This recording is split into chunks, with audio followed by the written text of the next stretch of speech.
эфире «Актуальное интервью», в студии Александр Хавренко. Сегодня в Якутске в рамках национального проекта «Культура» проходит первый республиканский форум волонтеров культуры. Общественное движение «Волонтеры культуры» в настоящий момент объединяет по всей стране свыше 45 тысяч человек и активно развивается.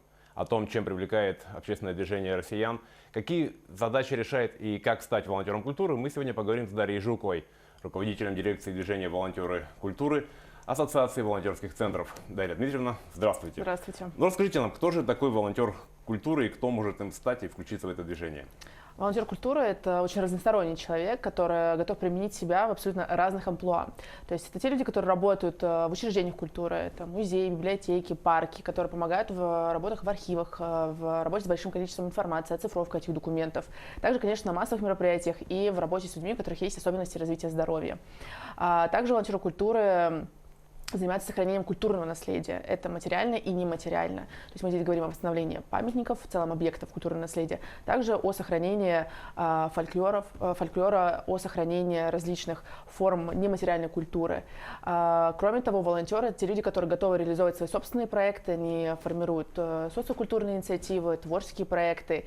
И также это те люди, которые занимаются темой продвижения городов, своих населенных пунктов, это волонтеры-экскурсоводы и в целом люди, которые занимаются темой туризма и созданием культурных пространств в городах. Это очень обширное направление. И, конечно, как все привыкли видеть волонтеров на массовых мероприятиях культурах, тоже это одно из направлений деятельности. 45 тысяч человек по всей стране. А есть какие-то данные по конкретным регионам, кто у нас лидирует? Да, на самом деле успех колоссальный, потому что в разных субъектах люди присоединяются к этому движению достаточно стремительно. Одним из лидеров является Ростовская область, Липецкая область, Вологодская область, те люди, которые в целом крайне активно вовлекаются в эту деятельность. Челябинская область, например. Если мы говорим про Дальний Восток, лидером пока является Камчатский край. Второе место занимает Приморский край, третье – Амурская область, а четвертое, собственно, Республика Саха-Якутия. Это очень хорошие показатели, и важно, что это люди, которые зарегистрировались на информационном портале волонтеркультуры.рф, которые обозначили свой интерес. И мы считаем не просто люди, которые изъявили инициативу и себя идентифицируют как волонтер культуры. По факту это те люди, которые приняли уже активное участие в мероприятии хотя бы один раз. Либо они направили свою заявку и свой проект в конкурс «Добровольцы России» в номинации «Вдохновленное искусством».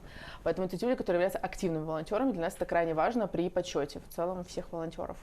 Есть какие-то ограничения для тех, кто хочет стать волонтером по возрасту? Нет, в этом и особенность, и специфика нашей деятельности в том, что может и школьник стать, потому что есть огромное движение, это программа «Ты решаешь», которая реализуется тоже в Ассоциации волонтерских центров, и это серебряные волонтеры, которые также запускаются через наше сообщество, и это абсолютно открытая область для каждого, кто хотел бы как-то быть полезен культуре и восстановлению культурного наследия. А какие самые успешные практики в каких регионах реализованы при помощи волонтеров? В прошлом году мы для этого провели большой конкурс российский, который охватил 76 субъектов Российской Федерации. И основная задача этого конкурса была выявить те проекты, которые уже реализуются и которые могли бы стать основой для формирования таких же проектов в других субъектах, без привязки к местности. Это так называемый флагманский проект общественного движения волонтеров культуры. Их очень большое количество. Но при этом мы определились и выбрали 15 на этот год. Инициативы абсолютно разные. Это может быть, например, проект «Лаборатория успеха» из Республики Башкортостан. Команда проекта начала с того, что адаптировали технологию рисования ЭБРУ, это рисование по воде, для того, чтобы помогать тем людям, которые перенесли инсульт. Это была первая целевая аудитория. Дальше аудитория расширяется, и проект идет по всей республике. Теперь он будет применяться не только в Республике Башкортостан, а в целом по всей стране, где требуется помощь волонтеров. Также есть проекты интересные, которые объединяют абсолютно разные учреждения культуры Санкт-Петербурга. Называется «Культурный квест», где ребята находят общий язык с сотрудниками абсолютно разных учреждений культуры, от Государственного Эрмитажа до музея Фаберже, и придумывают свои авторские экскурсии и маршруты. Это очень интересно с точки зрения работы волонтеров и с точки зрения продвижения учреждений, которые тоже ищут новые форматы. Также есть проекты, которые направлены на сохранение культурного наследия. В этом плане передовым регионом является Томская область. Команда проекта «Раскрась Томск» придумали технологию восстановления объектов деревянного зодчества. То есть они предлагают уже конкретные решения, как объединить органы власти, как присоединить волонтеров к этой деятельности, как, собственно, обучить тех ребят, которые хотели бы стать частью этой темы. Инициативы абсолютно разные, с ними можно ознакомиться у нас на сайте avc.rf и волонтеркультура.рф, поэтому здесь все, что вы хотели бы узнать, там можно найти эту информацию. Но вот по всем этим проектам, они как зарождаются? То есть вы придумываете проекты и ищете по них волонтеров, или приходят волонтеры со своими проектами, и вы уже помогаете им реализовываться? Наша основная задача движения не придумать, не создать какой-то проект под мероприятие, под конкурс. Наша задача найти те инициативы, которые есть. И, собственно, Республика Саха-Якутия является одним из ярчайших примеров, где инициативы реализуются локально, на местном уровне. И наша задача, выстроив в целом всю работу, да, по развитию культурного волонтерства в субъекте, найти инициативы, которые могут охватывать 10 человек, 15, 30, неважно, но они решают конкретную проблему и помогают людям, которые в этом нуждаются. И дальше за счет наших инструментов, у нас есть для этого, опять же, технология реализации флагманских проектов, инструменты поддержки ассоциаций волонтерских центров. Мы разработали сейчас методические рекомендации, очень объемный документ, фундаментальный достаточно, там объединили лучший опыт, который есть в стране. То есть вы можете взять и как настольную книгу использовать этот документ, плюс там содержится информация о том, как создавать волонтерский центр на базе учреждения культуры. То есть наша задача придумывать и разрабатывать инструменты, которые помогают выявлять эти инициативы, собственно, и дальше их тиражировать и поддерживать. Самый основной ресурс — это, конечно, конкурс «Добровольцы России», который проходит у нас уже 10, в этом году будет 10 лет этому конкурсу, и там есть номинация «Вдохновенное искусством», профильная именно под нашу целевую аудиторию, под культурные инициативы и под волонтеров культуры. И здесь важно не только узнать о том, что есть инициатива, а дальше выстроить работу по их сопровождению не только в рамках конкурса, неважно, выиграли вы или нет, важно дальше поддержать и вывести этот проект на максимально хороший уровень и сделать так, чтобы он достиг своих целей. Ну, понятно, что волонтеры — это, в принципе, добровольцы, которые работают на добровольных началах, на общественных. Но все-таки для реализации проектов нужны какие-то средства. Вот откуда это средства? Вот, собственно, тоже одна из наших основных задач вместе с командой, которая формируется в регионе, а это выглядит следующим образом. Определяется один общественник, человек, который работает на безвозмездной основе тоже, называется региональный координатор. Его задача — сформировать вокруг себя сообщество, то есть те люди, которые являются представителями органов власти, не только в сфере культуры, также в сфере сохранения культурного наследия, органы по делам молодежи, общественные организации, например, Всероссийское общество охраны памятников истории культуры, различные фонды, представители бизнес-сообщества, которые тоже готовы поддерживать культурные инициативы, но они не знают, какие инициативы поддерживать по сути. И задача сформировать некое сообщество, которое постоянно общается, обменивается информацией и тем самым привлекает новую аудиторию, либо сопровождают текущие. Когда мы объединяемся, количество ресурсов увеличивается. Самая большая проблема в целом в развитии тех или иных инициатив не в том, что средств нет, а в том, что люди не знают о том, что существуют те или иные инструменты. И наша задача — быть неким таким связующим звеном, увидев проект, допустим, кому-то нужна административная помощь, кому-то необходимо просто отправить письмо, кто-то не может просто найти контакт каких-то людей. У кого-то, конечно, есть финансовая основа у проекта, который требует дополнительных вложений. Здесь мы привлекаем представителей бизнес-сообщества, можем подсказать по поводу грантовых конкурсов, потому что их очень много. В рамках крупных федеральных проектов проходят грантовые конкурсы.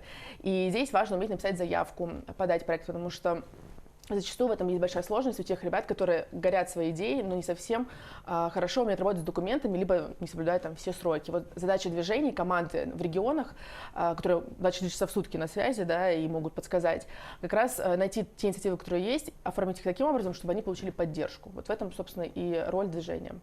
А насколько тесная связь между волонтерским движением и органами государственной власти? Помогают, мешают? На самом деле тема культурного волонтерства, она уникальна в нашей стране, потому что единственное ведомство, которое включило тему волонтерства на максимально высоком уровне, а именно нацпроект «Культура», это Министерство культуры Российской Федерации. И в этом плане это очень большое подспорье для развития темы культурного волонтерства в каждом уголке нашей страны.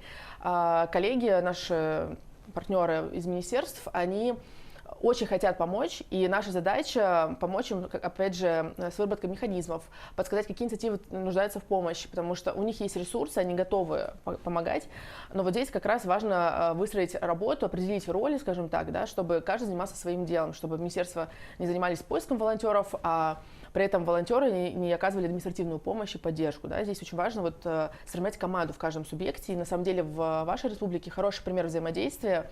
И, кстати, могу сказать, что региональный координатор был определен в вашем регионе одним из самых первых в стране. Сейчас происходит процесс видоизменения всей структуры, и при этом есть ребята, которые отвечают за каждое направление. Вот, собственно, мы сегодня на форуме об этом неоднократно говорили, мы их видели. Это те люди, которые являются экспертами в своей области. И важно не занимается всем, да, то есть если вам интересна тема туризма, есть человек, который отвечает за туризм, да, есть человек, который занимается наследием. И вот здесь как раз орган власти является таким тоже связующим звеном, который помогает с точки зрения выхода на муниципальное образование, потому что каналы коммуникации, конечно, классические, да, как и все, это официальные письма, это соцсети, и здесь важно использовать все инструменты продвижения той или иной информации. И в этом плане у нас хорошо выстроена работа с органами власти, где-то они быстрее включаются, где-то медленнее, но правда в том, и очень на самом деле приятно осознавать, что люди готовы узнавать, учиться, собственно, и тоже быть волонтерами, потому что зачастую на госслужбе не всегда появляется возможность проявить себя максимально открыто и принять участие в каких-то мероприятиях, а волонтерство как раз дает такую возможность. Поэтому здесь история с двухсторонним движением, важно просто договориться, на самом деле, пообщаться, познакомиться и узнать интересы друг друга, скажем так. В прошлом году у нас был год волонтерства в России, и был прям такой всплеск волонтеров.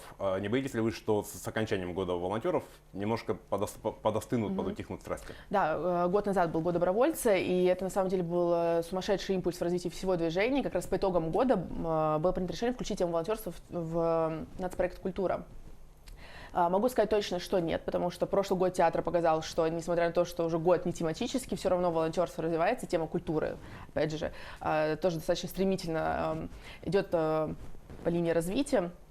И могу сказать так, что год позволил понять, насколько разноплановая волонтерская деятельность, и для нас, как для Ассоциации волонтерских центров, крайне важно придумывать новые инструменты, да, чтобы эта система развивалась, потому что уже не важно просто принять участие в мероприятии, получить кепку, экипировку и поощрение в виде грамоты, да, то есть волонтеры уже вышли на новый уровень, на новую стадию понимания свои возможности, своей помощи. Здесь уже развивается и пробоно волонтерство, когда люди-профессионалы приходят и помогают своими профессиональными навыками. Это очень здорово, и круто, что волонтерство не только не останавливается в своем развитии, оно диктует новые правила, потому что уже есть практика.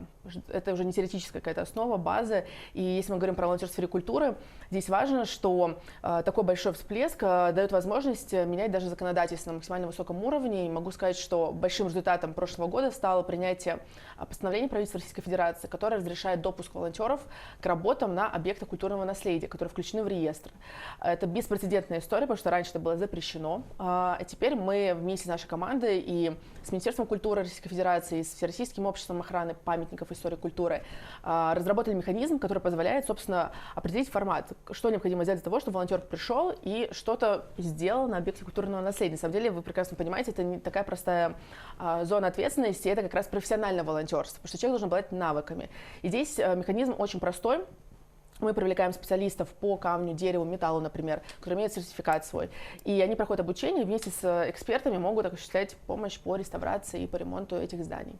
Ну и в завершении беседы хотелось бы от вас какие-то пожелания, предложения для наших волонтеров, для якутских. На самом деле, благодатная почва в республике для развития культурного волонтерства, потому что каждый из вас, по сути, является волонтером культуры, потому что является хранителем истории своей семьи, своего родного населенного пункта.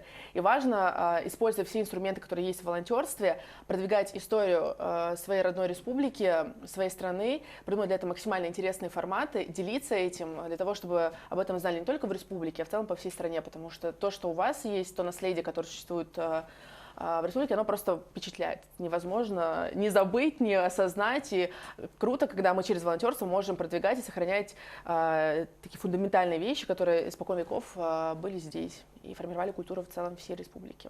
Большое спасибо, Дарья, за интересную содержательную беседу. Это было актуальное интервью. Всего вам доброго.